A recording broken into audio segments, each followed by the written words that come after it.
Remote work. Look, if you're somebody that doesn't support remote work, you should listen. If you're an old curmudgeon that hates remote work, again, just give this a listen. And if you're somebody that celebrates remote work, you can be an evangelicalist of my methodologies and how I think. We'll talk about the benefits of remote work, the challenges, the tools and techniques, and what the future is going to hold for remote work. I'm Ron Eggert. This is the Propellant Pulse. Let's talk remote work. So first, let's talk a little bit about the benefits, and I want to talk flexibility. So really, this goes both ways. As an employee, you're more flexible to go pick up your kid from soccer or to go to a doctor's appointment during the day.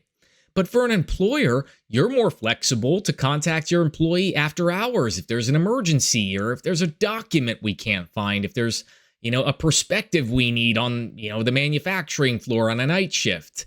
But you cannot do that if you require somebody to be in the office 8 to 5. It's inappropriate to call them after work. So having remote work can be extremely flexible for both the employer and the employee. What about productivity? So you can be extremely productive and more productive as a remote employee. Why? Well, you're not walking from building to building and meeting to meeting. You can decide on your own how you get physical activity. You're not bothered by water cooler discussion or people tapping on your shoulders every 5 seconds. It can be extremely productive to be a remote employee. What about cost savings? Well, there's cost savings for both parties, employer and employee. Employees don't have to pay for gas, public transportation. They don't have to put miles in their car.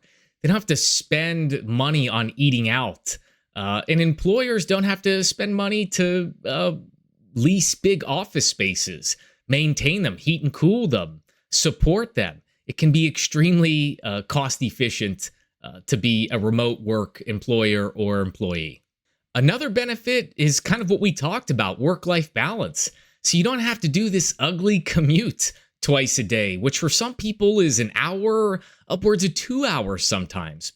That's time not spent with your family, not working out, not doing things that enrich you as an employee. And as an employer, you want that. You want that healthy lifestyle for your employee. And finally, a benefit that's often overlooked is environmental. We're not driving to work, creating CO2 emissions. We're not heating and cooling big office spaces. It can be extremely beneficial from an environmental perspective as well. Now let's get into some of the challenges and how you mitigate them with remote work. So the first is the barriers with communication.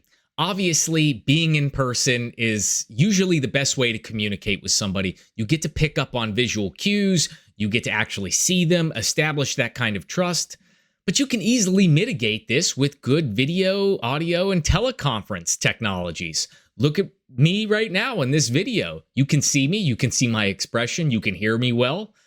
You can recreate that environment and still get those same benefits while preserving remote work for employees. Now, there's also the challenges of isolation.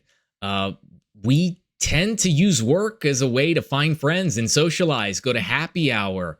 But this can be recreated from a remote work environment. You can still organize happy hours where you physically go. You can organize virtual socials where you have a drink. You can do virtual team building events. It's very easy to continue to have socialization and relationships within your work if you put in the virtual effort to do it. Management and supervision is another challenge I often hear. And this one is simple.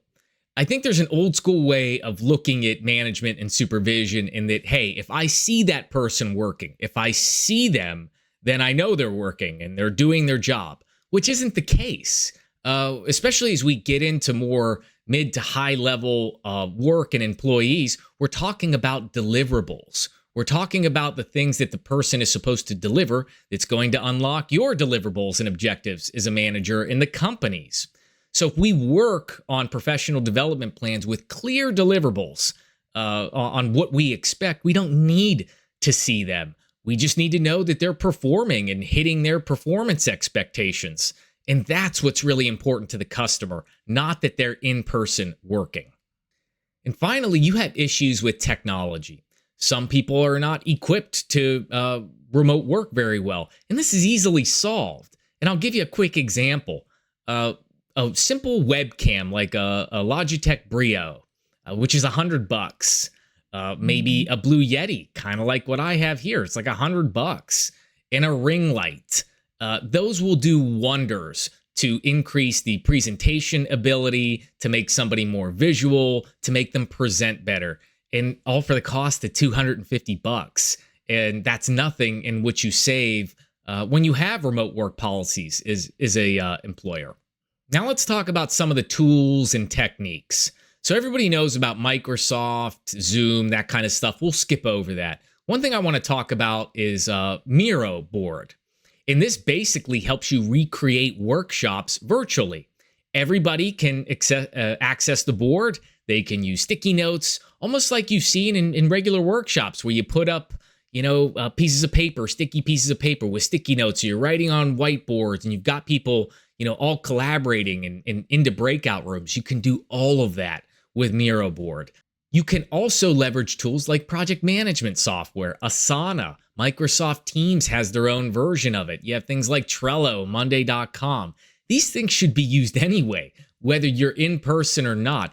It helps to establish the accountability of the deliverables, of the tasks. It makes it easy to follow up and gauge progress. And then finally, let's touch on time management. It used to be you had to clock in and clock out. And if you wanted to check an employee's status, you had to go to the clock in, clock out machine and see what they did. You can do all of that virtually right now. You can assess if somebody's working, if they're not, when they worked, when they didn't work, whether they're an hourly employee or not. You can leverage these things and be able to take advantage of them virtually. So what is the future of remote work? Well, first, it is, this hybrid remote work model. Really, anybody that is not touching the product or touching the customer, they can work remotely.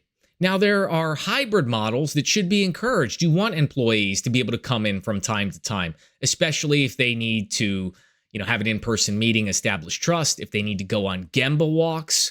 So having the flexibility to allow people to come in, but stay at home for, most of the work that they do can be extremely beneficial to a business, better for work-life balance, better for cost savings, and I think that is where we're going. Now, the future of remote work is also going to become more technologically advanced. I want you to think metaverse by the company Meta, previously Facebook, or Omniverse by NVIDIA. And those are basically recreating physical environments digitally, or creating digital twins of maybe something you would inspect or a machine. And ultimately, it allows jobs that were traditionally in person to be done remotely. So that is how I think about remote work. I'm a huge champion of it. I think that it's a great paradigm shift in the American culture that really kind of came out of COVID. What do you think? What did I miss? What did I get wrong? Once again, I'm Ron Eggert. This is the Propel It Pulse. Until next time.